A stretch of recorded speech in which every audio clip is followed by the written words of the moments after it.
Hello everyone and welcome back to Meeple Leaf Reviews. Today we're doing another before and after. That's right. And I'm Jeffrey. And I'm Jacob. So if you haven't seen a before and after before, it's our initial expectations and our first impressions of a game. Yeah. And today we're doing Food Chain Magnate, Essen 2015 release, and I think it's going to be a pretty heavy game. It might be. It might be. I don't know. So what are your expectations going in? Solo. like you want to play this game solo? You need to shovel it off the ground. You open up the box and the components, I thought we just got a prototype by accident. We're like, oh no, this is the actual game. Yeah, the components and the artwork definitely doesn't grab you, pull you in. After reading the rules, they mention in the more advanced variant of the game how you have to balance short and long-term strategies. It's gonna be interesting to see if after we play, if I can kind of pick up on the different strategies that are in the game. Right. I don't see them yet, but we'll see.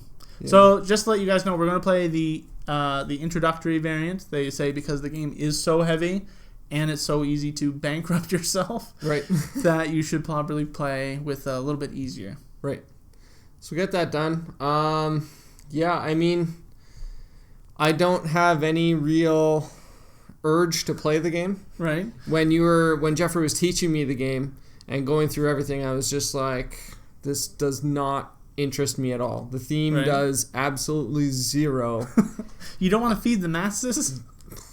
I do not care for this at all. Right. But maybe the mechanics are going to pull me into it, right, and I'm going to enjoy it after that. So we'll have to see on the other side, after we played our first game, how I feel about it. Yeah, so me going in, I want to like it. Right. But I'm kind of in the middle where I don't know. Yeah. I don't know yet. I want to like it, so we'll see after this first play if it hooks me enough to make me want to learn even more and play the advanced variant. Well, the other thing is there's been so much hype about this game. Like, everyone's like, oh man, this game is so good. And I look at it and I'm like, how? How is this game as good as everyone's talking about? So I do want to try it, but I'm looking at it going, there's no way I'm going to have fun. There's no way I'm going to enjoy this game. I hope that you really love this. I hope so. Yeah. That's my hope. It'll be interesting. So shall we give it a play and then come back and you're just going to be smiling ear to ear. You're just going to be like, awesome game. All right. We'll see you guys in a little bit. All right. See you soon.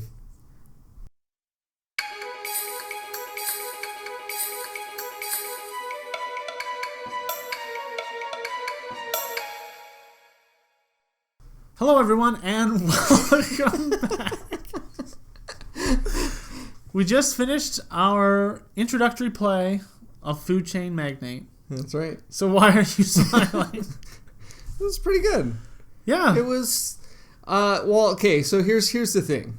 I guess we should kind of explain how we're going to do this kind of free form. Our after segment, our first impressions, we want to kind of change it up a little bit. We don't want it to feel like a review.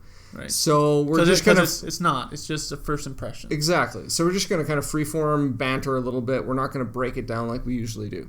Right. So going with first, we did the introductory game. Right. So this is what's recommended in the rule book. Right. This is what the company put in there saying this is how we want to experience the game the first time. Right. So I think they did a good job with that.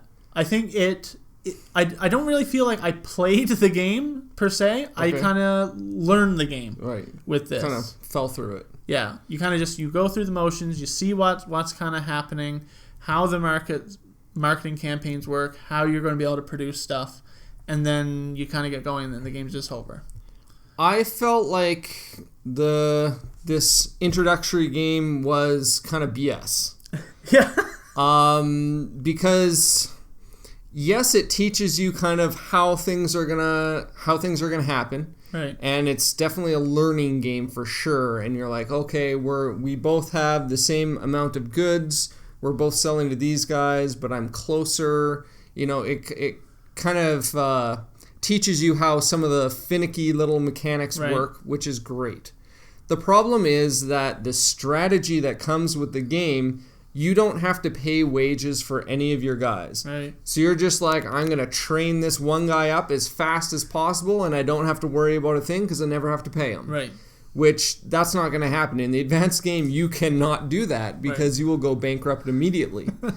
So it's kind of falsely leading you into how to play the game because you're just, oh yeah, I'll do this, great, la la la. Yeah. And I guess that's fine because it teaches you about some of the higher level cards so that you know what they do and how they work. And now I see how this really high powered level guy works. Great, but you're not going to be able to get him in the actual game most likely unless you put a lot of strategy into it. So I didn't like that so much. I felt after this first game kind of like I do when I watch a really good movie. Okay. That I don't want the movie to be over.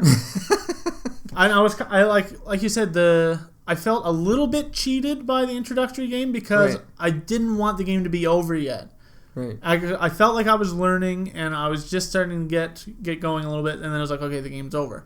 I think that's a good and bad thing because I'm like, okay, now let's start over because I definitely could see in the first few rounds, I'm like, why did I buy that guy right now? Yeah. Why did I play this? Like completely wasting action. So rather than it being too hard on you and then that's true hitting you in the face for like 2 hours. Because how long was our game? So we played the game in 50 minutes. Right. And there was a lot of consulting the rule book and just double checking and making sure and just working through the different actions. So yeah, I mean, it definitely has me intrigued to the point where I want to play it again. Yeah, I definitely want to play again, and I want to play with the full game. Yeah. I would never want to go back to that introductory again just because I felt like there wasn't enough there. I felt like I was just kind of not playing the game the way it should be played. Right. But yes, you're very right. That first hand, I was like, oh yeah, I'm going to upgrade to this guy. And then I was like, oh, but I can't even use him. Yeah. Like there's no point in me even playing that. Okay, never mind. Let's try this instead. Yeah, like I went and got like this pizza cook. I was like, oh yeah, I'm going to produce these pizzas. And I didn't have a campaign guide to market the pizzas. So then all my pizzas just went to waste. And I just had your company, I feel you kind of make the same steps, or you can. Like, we made a lot of the same steps at the beginning, and it kind of gave me a similar feel to Orléans, where at the beginning of the game, you're building your bag, or in this one, you're building your company structure, and you're going along the same routes. But then by turns 4 or 5, that's when it starts getting different, and the little different decisions you made early on start getting more and more amplified. That's how I felt. I felt the beginning was kind of samey, and it would probably be samey for most games, but then turn 4 or 5, boom, completely different game. Yeah, I would agree with that too. We were the first, I think, 3 rounds we were doing the exact same thing, and then on that third round I'm like, well, okay, if you're gonna go that route, I'm gonna try something different. So we're doing something different. But then from there we completely just branched off. Yeah. So I agree with that. How did you feel about the artwork in the game? Did it detract from the game at all for you? No, I don't think it detracted. Like, it looks like an Excel spreadsheet with people put. I think we say that too much.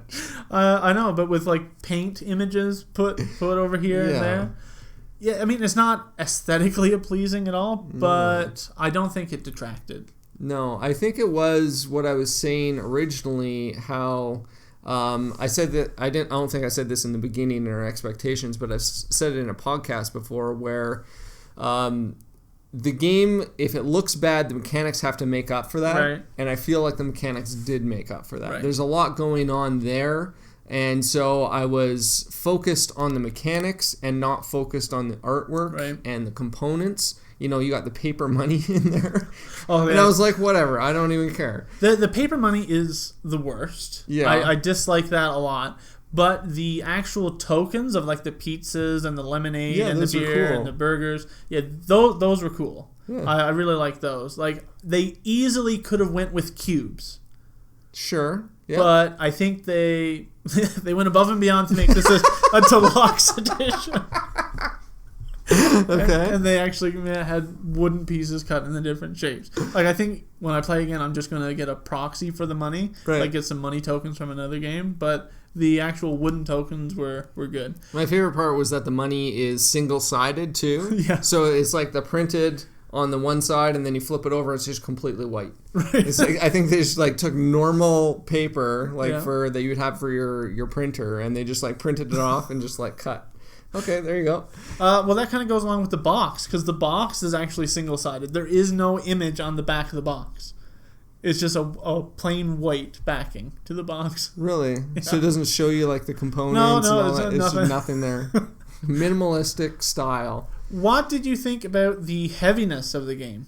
Like, because I had heard, oh, this is a really heavy Euro. Like, the company Splotter is known for a heavy game. Right. Did you feel like your brain was melting? Not with this basic version. The basic, because I didn't have to worry about anything. I didn't have to care about money. I didn't have to care about upgrading this guy to get all this stuff. It was just like, oh yeah. But I could see how when you take the advanced game, having to worry about money, how much staff you're actually activating, how much you're getting done this game, having the milestones, because the milestones, the first person to get something done gets a huge bonus. So those bonuses, and we were reading through some of those bonuses, that they were ridiculous. Yeah. So it's going to be a race for people to get to those different things as well. So I could see that the advanced game could potentially be a very heavy brain burner. Yeah, and I think I was expecting heavy mechanisms. Right. I don't think the mechanisms are heavy. I think the strategies are what makes it heavy. Exactly. The mechanism are pretty easy. You set out your corporate structure, and then you just go through and you activate each of your guys. Yeah, I didn't struggle at all with that. It was just very straightforward. But trying to figure out a strategy to mess up your opponent, you can't produce pizzas. Okay, I'm going to put out a pizza campaign, and then it's going to be a couple turns before you can even get pizzas. Because when you hire someone, they got to go into your on the beach pile, and then it's the next turn that they can come out and start producing. And by then, the campaign might even be coming down to an end. Yeah. So how that works is you do this advertisement, and those units, let's say I'm advertising burgers, they go into the houses. Someone's advertising pizzas, they go into the houses. If you can't fulfill everything on that house, they won't come to your store and buy from you. Right. So by me going, oh yeah, I'm going to have this burger and beer joint, and I get all this burger and beer advertisement, and Jeff's just like, oh, I'm going to throw pizza on there. Yeah. Oh, you don't have pizza? Then they're not going to come to my store anymore. Yeah, and because the houses have a limit on what they can hold, right? If you take marketing campaigns that have a lower number, even though they could be marketing all that stuff, you could put a pizza on there before they get a burger, and it doesn't even get a burger later on because the house is full. Yeah, so there's some deep strategy in there once you're familiar with the game. Yeah. So I think overall, I enjoyed it. I could definitely see it was just a learning game. I don't think this experience was the most fun I'm going to have playing the game. I definitely see the advanced game being a lot more fun, and it is something that I'm actually looking forward to trying. Yeah, I definitely want to play this game again. And with the advanced variant. And, so, and your expectations were so low, and now you actually want to play it again. Yeah, now I want to play it again. So yeah, it was fun. All right. It was cool. Well, thanks for watching. Don't forget to go down to the description down below. We have our board game links, and go give us some hearts so other people can find us. Yeah, we need those hearts. We already don't have very many. I know.